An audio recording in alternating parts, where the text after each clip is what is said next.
Bizim qonaqlarımız devam edir əziz tamaşaçılar. Finalın bir addımlığından yarışmanı terk eden çok bir pozitif iştirakçı var idi. Cəmalə Vagif kızı yeniden bizimlədi. Final gecesinde özel olarak özel çıxışıyla Cəmaləni gözləyirik səhnədə. Alqış Cəmalə üçün, alqışlar.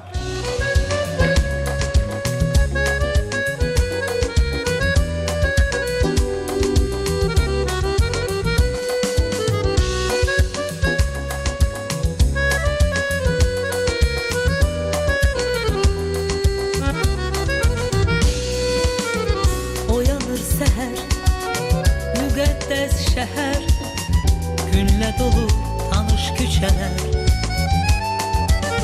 dağ üstü bağı, dəniz kənarı, unudulmaz doğma diyar.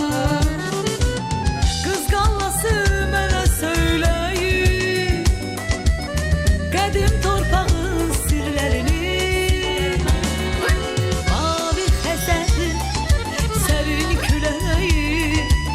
Yaşıl kölgeli bağların, gözler bezeyli kızların, canım yüreğim, hayatım benim, sana bağlıdır canım Bakı.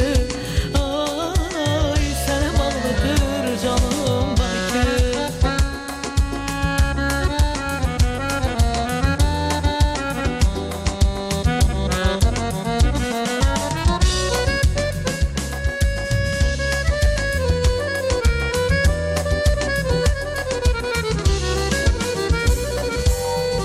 Doğma şehrin, senin suretin, şirin yuxumda yaşar benim.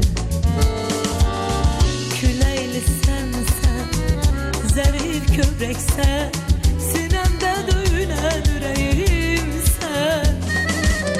Qız qallası mənə söyləyin qədim şəhərin sirlərini.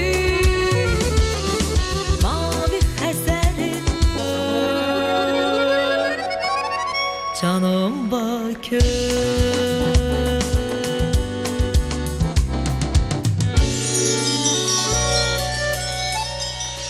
Teşekkürler Cəmalə Vagif kızı. Bugün o da finalistlerimize desteğe geldi.